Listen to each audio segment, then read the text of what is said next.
Thank you, sir.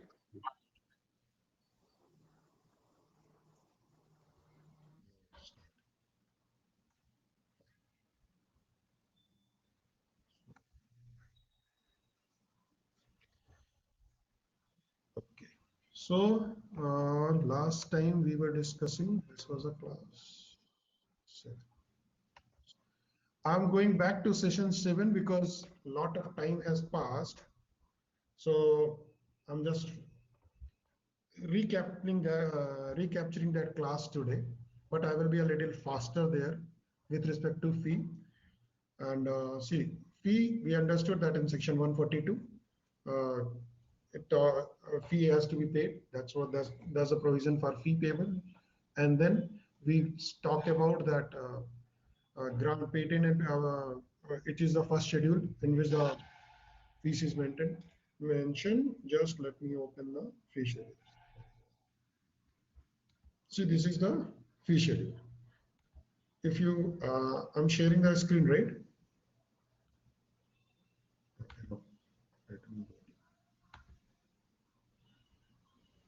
Okay, you all can see the fee schedule now. Yes, sir. Oh, Okay. it's gone. See, Yes, yes. so details of forms is there.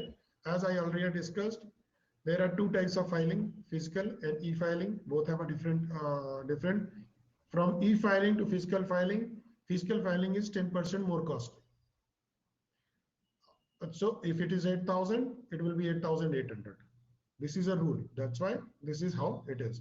Then we have already discussed in e-filing, there is a group 1 where natural person, startup, small entity, and educational institution follow, and they have a reduced fee structure. This is almost 1/5 of the uh, normal fee which is being applied. 8,000 if it is being applied to normal entities, for example, a company, the startup, a small entity, educational institution, or a natural person will give only 1,600. So you are almost 80% discount you are getting here. Okay. So in the case of, as we discussed, if you are claiming a status, you have to submit a document for that. If you are a small entity, startup, or educational institution, if you are for each fee, whenever there is a transaction in its fee is involved, you have to claim that you are a startup, small entity, or educational institution and submit form 28. Then fee has to be paid to the appropriate office. You can pay it in cash. You can pay it in electronic means. You can also send bank draft or banker's check. When you are saying sending a bank draft or banker's check, you have to make it payable to controller of patents of that office where you are sending it, drawn on the scheduled bank, the bank where that appropriate office is. Right? For example, that means if you are going for a controller of patents in Chennai, you can go for SBI or SBI Chennai or PNB Chennai, wherever the appropriate office is located, they will accept those checks. And if you have sent the check by post, what will happen? The controller will consider the fee paid on the day he receives the check, not the date on which you have dispatched, or not the date on which it is getting encashed. The only thing is the day controller receives the check, he will consider that your fee has been paid. Now, if another part we said कि fee is you cannot pay fee in parts or partial.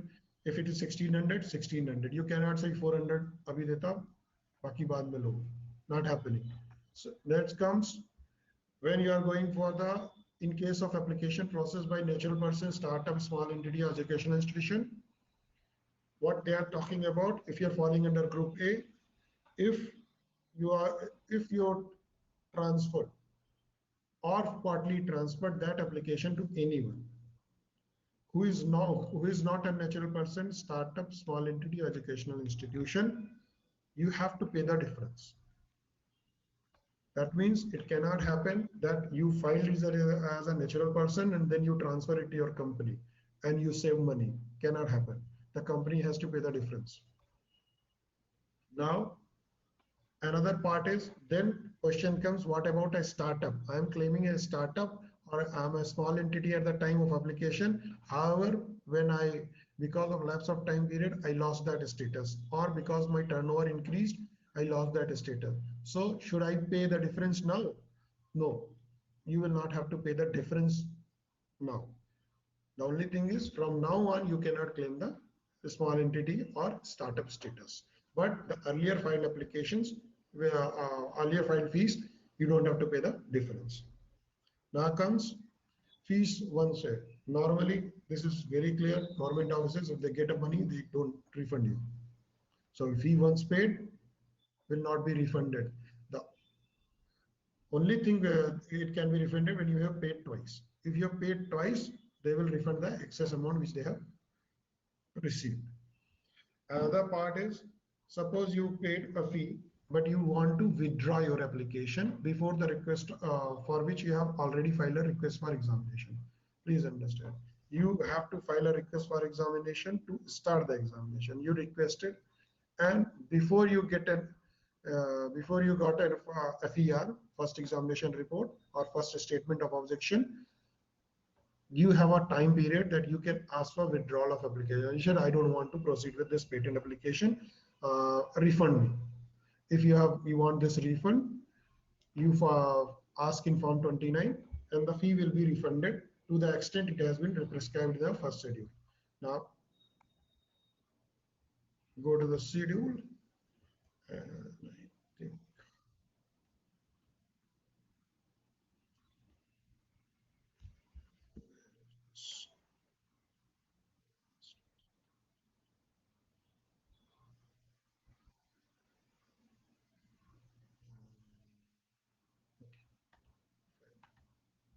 I will just inform you about how much it is refunded. I think around 90% is refunded.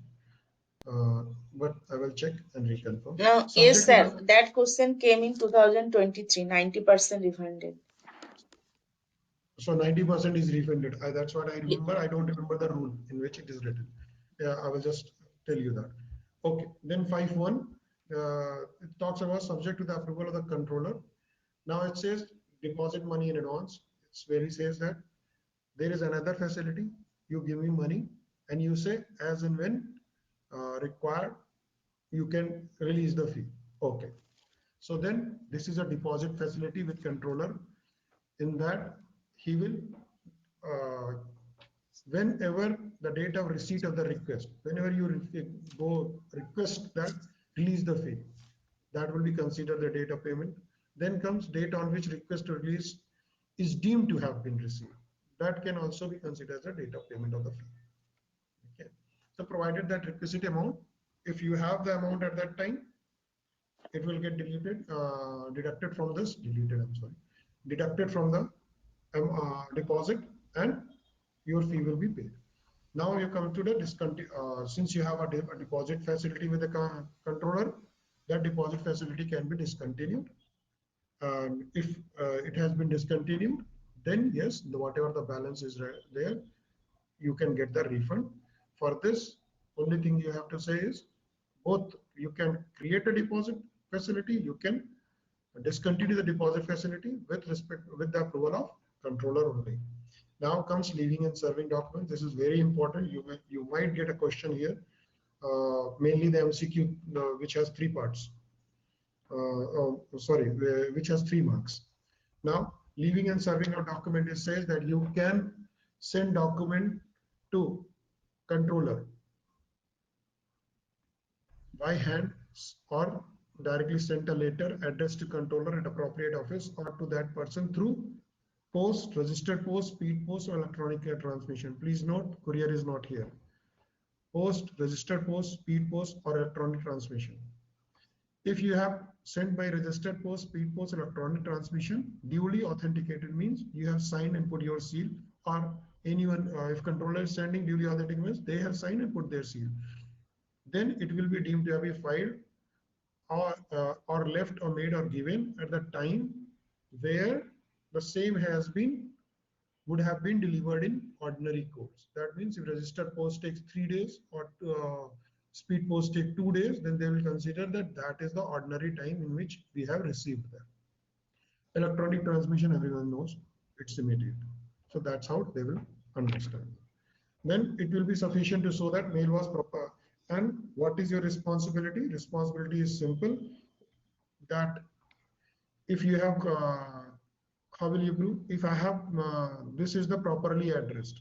If the mail was properly addressed, that means correct address was given or correct email ID was given and it has been transmitted. That means you have a receipt to showing that you have registered post or a speed post, or you have a send receipt in your electronic transmission, then yes, this was transferred. They will consider that this is proved that you have sent that on that day. Now come, but whatever it may be said, patent agent can send all the document only in electronic transmission. They are supposed to submit everything in electronically, and if controller asks them that share the original, within 15 days they will share it. This is what they should do. If they fail to file that within 15 days, it will be considered that that particular document was not filed. Now, written communication address to patentee is, now what, how they will communicate. They will controller sends it by postal address or email address, and the postal address and email address, they will take it from register of patents if you are a patentee, if or at your address for service which has been given to them, or if you are an for example, you are an opponent, then you have, when you are filing a notice of opposition or any other applicant who has come in any other proceedings, who are the postal address which you have, postal address or email address which you have given in your notice or application, they will follow that. And if they have sent any communication on that address, then it will be considered as that it was properly addressed. So all notice and all written communications, if they are sending, they will go by registered post, speed post, or electronic transmission. Please note, they don't get it hand delivered, which is you can submit it to in by hand, but they will not give it to you in your hand. Okay. See, hand or sent by later. Here they are saying no. They will always communicate with the registered post or speed post or electronic transmission. Now comes the date of notice or written communication. When, what is the date of, if you, the date of dispatch is the date of notice, notice of or notice or written communication which controller is sending it to you. The date they get dispatched, that is the date of notice. They will consider it. See, remember this, because in practical life also you will face this, that from where your 30 days, 45 days, 15 days start. So the day they dispatch, this will become the date of notice will be the date of dispatch. Now, delay in the receipt of the document. Suppose it happens, you received it a little later, then you should immediately contact controller and get this delay condoned. And why there was a delay, if in either transmitting or submitting, anyways. So all this should be brought to the controller. If your delay is, you are delaying in your transmission or resubmission of a document to patent office, controller should allow that, okay, this is the access period you are taking, let me condone it. So he will condone the delay. That then only you can go for it. And that this delay is, how much delay it can be condoned, the exact delay which is being happened, not more than that. Now comes the along with the statement is talk about delay. Yeah, this he's talking about, okay, if there is a condonation of delay, you are talking and you have a very specific circumstances, that is war, revolution, civil disorder, strike, natural calamity, general unavailability of email services and others in locality, and it is so severity that normal communication is there, then controller will decide how to do it. So he can condone to the period in which this national emergency was in force, or 6 months from the expiry of the prescribed period, whichever is earlier. Then comes burden of proof. Suppose whatever you are submitting to the authority, it is your burden to prove that that is correct. no one else. The authentic, you are some, whatever document you are submitting, the authenticity of it should be proved by you, the party which is filing. That's what it is. Okay, this much is done. Now we will go with the specification. The specification is mentioned in section 9, 10, 11. So I'm just giving a very general idea of a specification, and all the rules or sections will be covered here only. The specification is generally what? Techno-legal document. Now, technical legal document when I'm talking about, that means it has a scientific and technical disclosure plus has a claim. Claim makes it a legal document because it claims define the boundary of an invention. Now, what their specification, we have been discussing that there are two types of specification. One is provisional and there is complete specification. Provisional specification is filed to secure a priority date. You file it so that you get the priority. The date of filing is very important because from there the term of the various timelines starts. The date of filing is important because from here, if patent is granted, your term begins. If your date of publication gets determined, your request for examination is also based on this, because for within 48 months examination has to be requested, and if you don't request the publication after expiry of 18 months, publication will be happening. So the priority and most important is that this date of filing will determine that your invention will be examined on this based on this date for this the whether it is invention or not. For the novelty, specifically novelty and inventive step will be taken on this priority date itself. All the documents which are available on this priority date will be relevant for examining your application with respect to the standards of invention. Now we go for, so normally what is happening that in provisional specification, you describe the invention and later on you file a complete specification. The time period within which you file a complete specification is 12 months. If you file within 12 months, you will not lose the priority. See, 12 months is very important. If you are filing in here as a provisional specification CS, PS and CS, 12 months difference. If you remember in convention application, we said base application and this and your nation an Indian application should not have a difference more than 12 months. If again, I'm just correlating it. If you have an Indian application, you are going for PCT application, within 12 months, you should file a PCT application. So this is all. Your 12 months are getting repeated. Just see that. Now, everywhere we are giving 12 months that in this you do some act so that your priority is preserved. Now, when you are drafting a provisional specification, the problem, you write that the following specification describes the invention and you just write it. When you are writing a complete specification, you talk about that this specification particularly describes the invention and the manner in which it is to be performed. So the complete specification discloses the invention fully and particularly. Fully and particularly describe the invention, that's what characteristic is, and it has to disclose the best method of performing the invention, which is known to the inventor. This is how, sorry.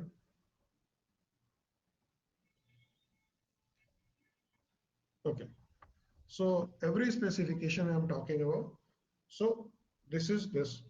Now I'm going to this every specification where the provisional or public, they has to describe the invention and there will be a title which will sufficiently indicate the subject matter to which invention relates.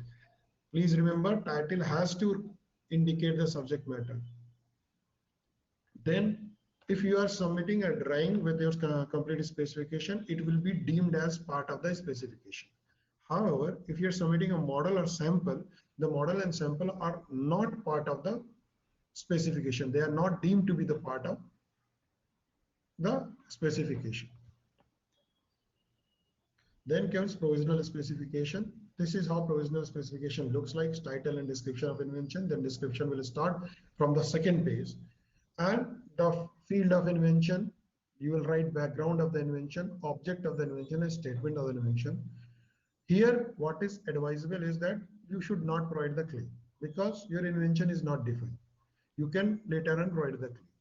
As much information as applicant can provide should provide here so that the claim later on are supported, because your claim should be supported by your description. If claims are what you are claiming is not disclosed properly in the specification, then the objection will come that the claim is not supported by that. So what is not supported is not disclosed, so they will not consider it as the proper disclosure and you will face an objection.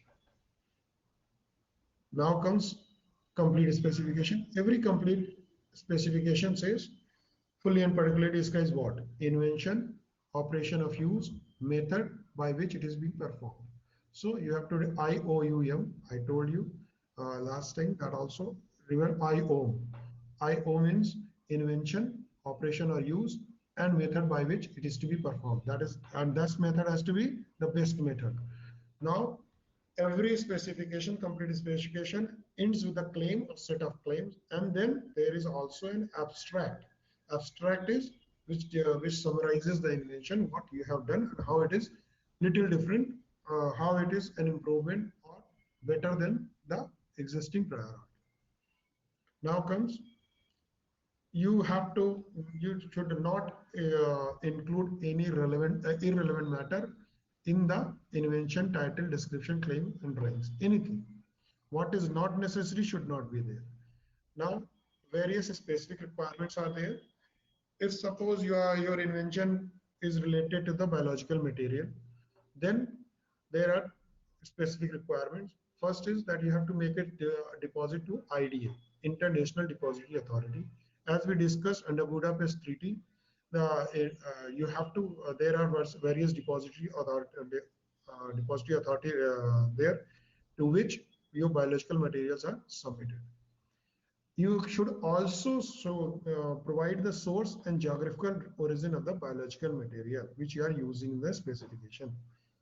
This is also this is related to the Biodiversity Act, where it says that you should be if you are using any biological material, the source and geographical origin should be disclosed. Now come to in case of a specification for divisional application, as we said that it is a drafting requirement that refers to the number of the original application from which divisional application is made. That is the first mentioned application. You have to give the reference. In patent of addition, main application on which you are improving upon has to be provided. Main application or main patent should be written. So a statement will consist like that. This invention comprises an improvement in or modification of the invention claimed in specification of the main patent granted or applied for. Here you will mention which what is the main patent. That number will be provided here. Now, when we are talking about national phase applications, then national phase application is the application which is filed in India on basis of the PCT applications. So the national phase application will be here. We will consider there is already an existing international application. So I will consider the title, description, drawing, abstract, and claim filed with international application as a complete specification here. Any application which is filed under the international application, so you have to file a form correspondingly here. However, the applicant, when you are claiming, you are designating India, you can delete a claim. Whatever you have claimed there, but you don't want that claim to be examined here, you can delete it. We will not consider it as a violation or amendment at that time. Before filing, before entering into the national phase application, while filing the national phase application, you can delete that claim, and it should be as per the rule 14. Now comes a specific requirement. This is specific requirement, as I told you, that if there is a biological material described, then on basic specification is not available to public and cannot be described adequately, then this has to be deposited with the IDA under Budapest Treaty on or before filing. Please note, not after. This has to be done first, and then only application needs to be submitted. Access to the material in the depository institution will be made available only after the date of application for patent or priority date, whichever is there, on basis of that then they will disclose. Once your application is filed, after that only they will allow the access. Now, there are three IDA. Please remember, they can ask, it can be a matching question, it can be anything. Mainly a matching question, I can expect that microbial type culture collection and gene bank, it is situated in Chandigarh. Microbial cultural collection, MCC, this is in Pune. And a new one is there. This is not mentioned in your patent manual. National Agriculturally Important Microbial Cultural Collection, NAIMCC. It is in Maunat, Bhanjan, UP. So these are the three IDA, and these kind of biological material they deal with: bacteria, fungi, plasmid, yeast. These are generally common. Please note, in my bacteriophages are in MTCC, and in UP, eukaryotic DNA and algae are the addition. So this is a difference I have highlighted just for you understanding. We never know if they want to go for this kind of a question, what kind of a biological material is submitted to where. And if you do, this will also help in your Viva, just for mentioning that where you can submit. Mainly the students from Pune, Chandigarh, and UP. You can expect a question if you are from biological background. Then comes a reference to such biological materials shall be made in a specification within 3 months from the date of filing. That means you can refer the specification within 3 months. That this has been defined there. This is the biological material given there. Giving all the available characteristic, you should give all the available characteristic correctly identified and indicated, as well as the accession number and date of deposition and the address of the depository, name and address of the depository authority where you have put that biological material. Then if you are going for early publication, then the reference shall be given on or before the date of filing of such request. So then in a specification, when you will refer, these are the rules.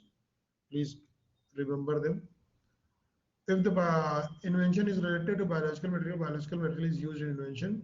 Source, now I'm talking this, another part is with respect to BD Act. The source and geographical origin of the biological material specified in specification shall also be disclosed, and approval should be obtained from NBA. Approval is to be provided within 90 days. Please note, there has been an amendment in section 6, and I will get back to you. I have not analyzed it. I will analyze it before releasing this document to you, and I will highlight the differences, what was the earlier position and how it has transferred. Please remember it, since it is a new change, it is very important. It might come in the exam. In this case of biotechnology related invention, reference to the relevant sequence ID. When you are talking about DNA and other things, the sequence ID shall be mentioned in the description claims of the specification. Now, sufficiency of disclosure. What will be considered the sufficient disclosure? We are taking this a clue from revocation, ground of revocation, which is provided under section 64(1)(h). It talks about that if a complete specification does not sufficiently and fairly describe the invention, it can be revoked. If the method is not sufficient to enable the person in India to possessing average skill in and average knowledge of this art to which the invention relates to work the invention, or it does not discloses the best method of performing. So this is what you have to do. So when I talk about enabling disclosure means, enable means you have the that the person who is getting in has the ability to practice the invention without going for any undue burden or experimentation. That is, a person skilled in the art can perform the invention without undue burden or experimentation. You have given it, he understands it, and he can perform it. You should provide how to make or how to use. Then self-sufficient document it should be. You should not need the inventor to consult. For example, temperature should be properly mentioned. What temperature something should be heated up to on. After that, what process has to be applied, or if there is a waiting period of time is important, then time 30 minutes duration. If it is 30-minute duration, it should be 30 minutes. It should not be like 25 minutes or about 30 minutes. So it should be very specifically given to them. Method, equipment, whatever they are using, it should be properly provided. And what has to be enabled is that it should be enabled only what is claimed.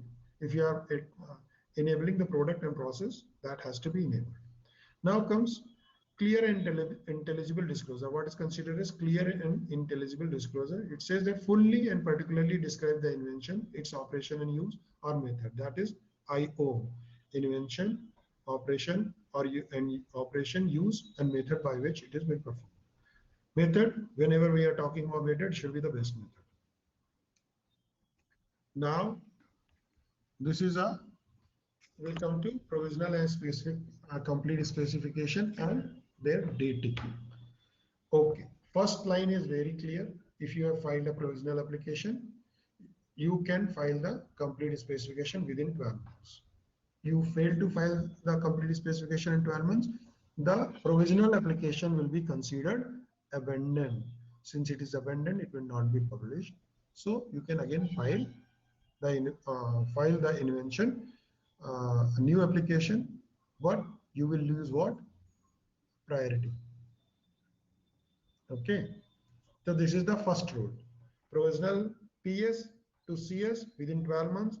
If not going for 12, not getting it, the application will be considered abandoned. Now, come to second. Second part talks about that suppose you thought you have applied for more than one PS. Different invention, invention 1, invention 2, invention 3. First you applied in the March, January. Second you applied in the March, another in the applied in the April. So if you think that those inventions are related and they will form a single inventive concept and they can go for as a single invention, then you can combine them, no issues. But when you are doing it and you want to file a complete specification for this combined single inventive concept, then please remember the date will be considered from the first date. Within 12 months you should do it from the earliest one. Okay, so this is how a complete specification is done. Now we are fine, single inventive concept can be done. Then comes complete specification. Suppose you find a complete specification. Now you think, oh, gadbad ho gayi, I should go for another complete specification and describe my invention better and clearly here. So you have a choice. Within 12 months of filing, you approach your controller and ask this complete this CS to be converted into PS. He will get it done. You will get a permission and it will be like, this is the provisional specification. Now it will be considered provisional specification when you are filing the complete specification. So conversion of a PS into CS and then filing a CS is possible, but 12 months should not have been completed. Then only. Now comes where a complete specification has been filed in pursuance of application for a patent accompanied by a provisional specification or by specification treated by virtue of a direction under this. So now the question here is, suppose there was a PS and or there was a CS which later on converted into PS. So they are asking, if you want, can you post date it? So this provision allows post dating.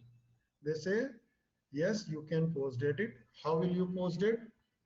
That you say, I will not, example is very clear. 1/1/2007, you went for PS or a complete specification, which I am considering as a CS1. Okay, that complete specification 1 was filed. In 2008, from 1/4/2008, you said, okay, CS1 as PS. You filed CS1 as PS. You converted CS1 as a PS. Can I do that? I think example is a little wacky. 1 2000 should not be. Yes, you can. This is a wrong. Within 12 months, you have to request. So it cannot happen. It should be within 12 months. 2006. Okay. So if you do it, then CS1 can be converted into PS. And then in 1/1/2008, you want to file another CS. Can you do this? So there, this is how it is. From here to here, you can get it converted, right?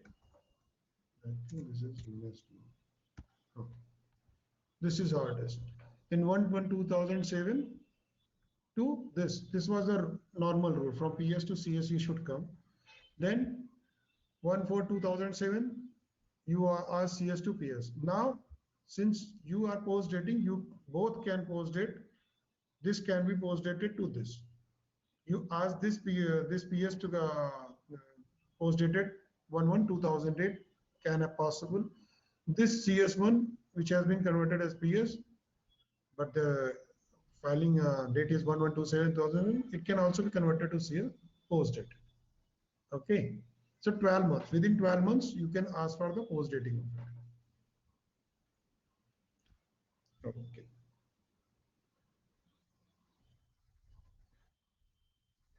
Now comes power of controller. They say that 17(1) talks about the 9 is an 9 exception to the power of 17. They say subject to the provision section 9. So section 17 under this, if you have filed an application and before the grant, you can always approach the controller and say that please post date my application. If controller is happy, is fine with that, it can post date it. The only thing is that he cannot post it beyond the 6 months from the date which it was actually made or would have been, which is deemed to be made. Then filing date say or whatever it is, it cannot go for more than 6 months. It can post dating is maximum of 6 months. Then goes to where an application specification or drawing has been amended. Okay, if any amendment has been done, then controller can ask you that when that is the date where it can be will be deemed to be posted, that this is now new date for that particular claim or this as per the direction of the controller. Okay, just for your simple understanding, I've given you this graph. Go through it. If you have any confusion on this, we will discuss it discuss in the next class.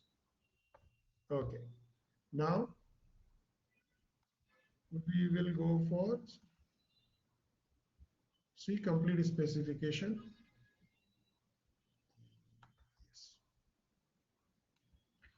So complete specification is always filed in form 2. Complete specification or provisional specification, form 2 is applicable. In form 2, this is how first title of invention comes. This is a invention related to cricket bat. So you know to which invention is really going to relate. What is the field of invention? Cricket bat. Now applicant's name is there, name, nationality and address is provided. Then preamble to description, as we discussed, the following specification particularly describes the invention and the manner in which it is to be performed. This preamble has to be written. Then now the description start. Field. First they are talking about what is the field. The present invention relates to equipment used in sports and more particularly to bat used in the cricket to hit a ball. Then why is talking about more particularly to a bat used in cricket to hit a ball? Because bat can be used in various other sports also. So he is talking about that this I'm talking about cricket bat. Now definitions. Then what if he is using a definition? So those definitions have been provided here. Then we are going for the background. Background information is provided. Then in background he has described the problem. See what is the problem with the present bat. Then goes for objects. Some of the objects of the present disclosure is talking what I want to achieve with this my invention. So he's talking about what there are various embodiment. One embodiment will be like this. This is how it will be. Then comes summary. This is the summary of invention. That present invention relates to equipment used in cricket, what particularly bat is used to strike. Now he's describing his invention here. Then the brief description, in which drawings are 5, figure 1, figure 2, figure 3 has been given. Reference material is, the naming is like this: 100, 10, where 100 it is in means the double-handed bat, 10 written it means first handle, 20 means second handle. We will see that this is the labeling which he has used in drawing and which he will be using in the specification also. See, now this is, he has started the description. Now description is going on. See, he is referring, right? Bat 100, bat 10, handle this. This is why number is being used, so that you can easily refer the same thing in the drawing. Now comes technical advancement. How it is technically advanced? As we know, the technical advancement is also a requirement as a part of inventive step. That's what he has claimed. Now the claim has been drafted. See, claim has been drafted. A cricket ball comprising this. These are the elements. Then he is talking about the cricket bat as claimed in claim 1, wherein the length is this. This is how he goes.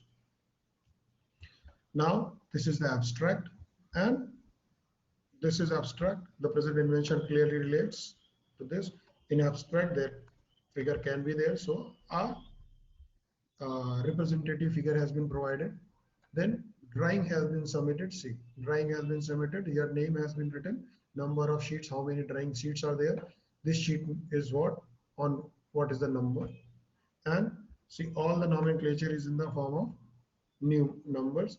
Here, below, patent attorney has signed. His name is there, as well as the uh, this description about the patent attorney. Entire thing is here. See, this is the drawing. Similarly, in complete specification, mosquito attractor. This has been already shared to you. So you can see, go back to that complete specification again, then field, background, then going for this object of invention. Then we are talking about this brief description of drawing, figure 1, figure 2, figure 3, figure 4, then detailed description. So